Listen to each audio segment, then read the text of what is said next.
Hello everyone, welcome to channel learn with ease. आज का topic है अकाउंटिंग फॉर शेयर कैपिटल का, जिसमें हम सॉल्व करेंगे question number 47 chapter 8 TS Grewal की बुक से class 12 accounts. Online sessions, online classes के लिए आप मुझे स्क्रीन पर जो ये नंबर है इस पर आप व्हाट्सएप कर सकते हो अपना नाम और क्लास। अगर आप टीएस ग्रेवाल के साथ साथ डीके गोयल बुक को भी फॉलो कर रहे हो और सॉल्यूशंस ढूंढ रहे हो तो आप प्लेलिस्ट को क्लिक करो। आपको टीएस ग्रेवाल और डीके गोयल दोनों के न्यू एडिशन के सॉल्यूशंस अपलोडेड मिलेंगे। साथ में ही कम्युनिटी सेक्शन में एमसीक्यूज की प्रैक्टिस करना चाहते हो तो वो भी क्यूज की फॉर्मेट में मिलेंगे। और कोई एमसीक्यू नहीं समझ में आता तो उसका सॉल्यूशन शॉर्ट्स में है। तो बहुत कुछ है चैनल पर, विजिट द चैनल। अच्छा लगे तो शेयर और सब्सक्राइब जरूर करना। क्वेश्चन में कहा है कि लाइट लैम्प्स एंड लिमिटेड, इसने 50,000 शेयर्स 10 रुपए वाले प्रमोटर्स को उनकी सर्विसेज के लिए इशू किए। इसी तरह से 2,000 शेयर्स 10 रुपए वाले अंडर राइटर्स को इशू किए। अब ये सब जर्नल एंट्रीज आपको बतानी है। तो सबसे पहले समझो कि अंडर प्रोमोटर होते कौन है, प्रोमोटर्स है कौन। प्रोमोटर्स वो हैं जिन्होंने इस कंपनी को सेटल किया, रजिस्टर किया, स्टेब्लिश किया, जिनको ये आइडिया आया कि ये कंपनी बनाई जाए, इसको कैसे काम करना है, इसको कैसे चलाना है। तो स्टार्टिंग में जिसने इसको एस्टेब्लिश किया उन्हें हम प्रोमोटर्स कहते हैं। कंपनी और कंपनी के जो डायरेक्टर्स प्रमोटर्स है वो दोनों डिफरेंट एंटिटी है, ये तो आपको पता है, अलग एंटिटी है। तो डायरेक्टर्स को उनकी सर्विसेज के लिए हम सैलरी देते हैं, प्रमोटर्स को भी सैलरी दी जाती है उनकी सर्विसेज के लिए, उनको हम चार्जेस देंगे। जो भी इन्होंने काम किया स्टार्टिंग में कंपनी को एस्टेब्लिश करने के लिए, वो सारा का सारा उनकी सर्विसेज के लिए हम उनको पे करते हैं। अब उनकी सर्विसेज के लिए हम कैसे पेमेंट कर रहे हैं और कितनी पेमेंट है, उस सर्विसेज के खर्चे को हम कहते हैं इनकॉर्पोरेशन एक्सपेंस। कंपनी को स्टेब्लिश करने का खर्चा इनकॉर्पोरेट, आपने कई बार क्वेश्चन में पढ़ा होगा ना, incorporated with this amount, registered with this amount. तो इनकॉर्पोरेशन एक्सपेंस मतलब कंपनी को बनाने का खर्चा। प्रिलिमिनरी एक्सपेंसेस मतलब शुरुआत के खर्चे। तो दोनों में से कुछ भी लिखो, दोनों ही करेक्ट है। दोनों में से कोई भी अकाउंट हेड खोलो, दोनों ही करेक्ट है, तो डेबिट करोगे इसको। अब ये मुझे कैसे पता चला कि 5 लाख रुपए का ये खर्चा है? हम उनको उनकी सर्विसेज के लिए 50,000 शेयर्स अलॉट कर रहे हैं 10 रुपए वाले, as fully paid up. Fully paid up का मतलब क्या है कि 10 रुपए का अगर शेयर है तो 10 रुपए ये माने जाएंगे कि इन्होंने पूरे 10 रुपए दे दिए हैं, हमें 10 रुपए मिल चुके हैं, इनसे हमें और पेमेंट शेयर से रिलेटेड नहीं लेनी।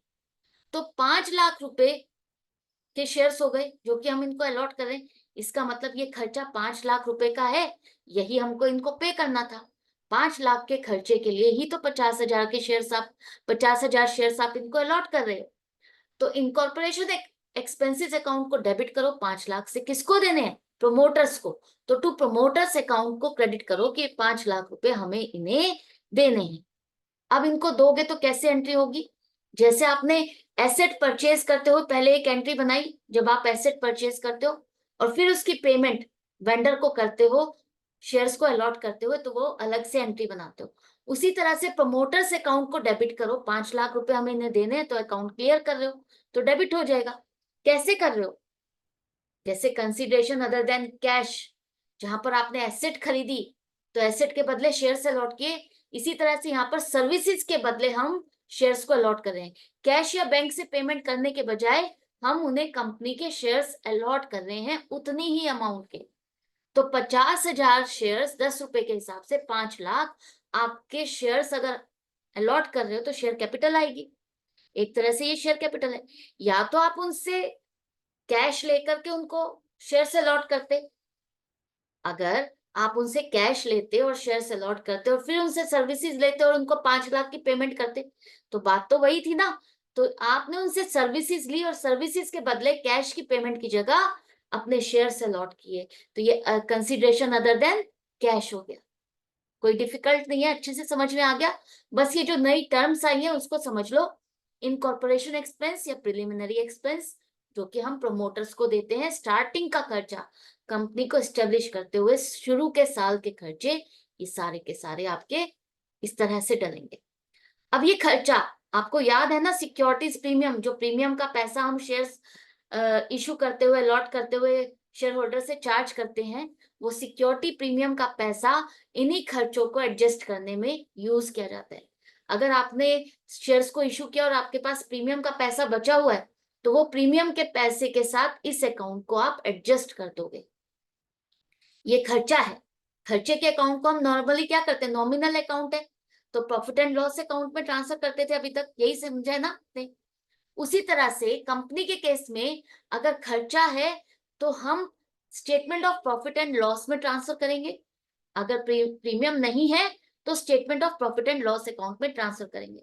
अगर प्रीमियम है तो आप सीधा सीधा securities premium account debit to incorporation expenses credit हो जाएगा, आप ये अकाउंट का पैसा उसके साथ एडजस्ट कर दोगे। तो ये एक्स्ट्रा नॉलेज है, अभी से आपको बता रही हूँ, आगे आपके लिए काफी काम आने वाली है ये इंफॉर्मेशन। इसके बाद नेक्स्ट है आपका अंडरराइटर्स। अंडरराइटर्स कौन है? जब कंपनी शेयर्स इशू करती है तो आपको पता है ना 90% सब्सक्राइब होना जरूरी है, अगर 90% नहीं होगा तो वो शेयर्स अलॉट नहीं कर सकती।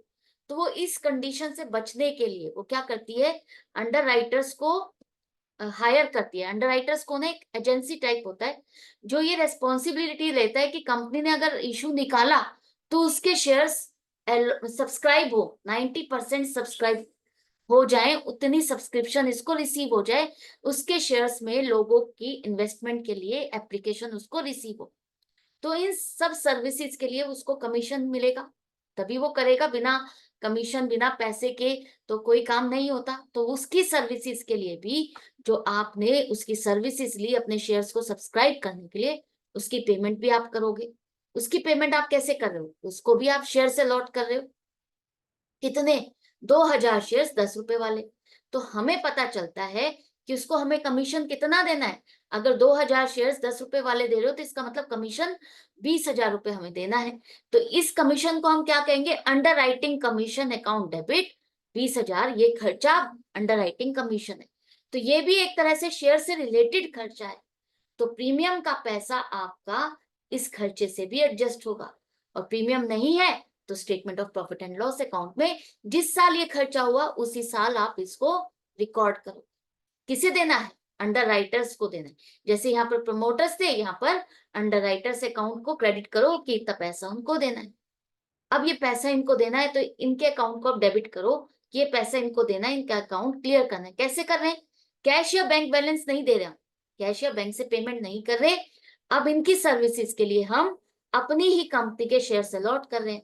तो 2000 शेयर्स ये फेस वैल्यू है पूरी, प्रीमियम या कुछ नहीं लिखा, तो 10 रुपए फेस वैल्यू है पूरी, तो 20,000 रुपए आप शेयर कैपिटल अकाउंट में क्रेडिट करोगे कि इतने रुपए के शेयर्स और आपने अलॉट किए।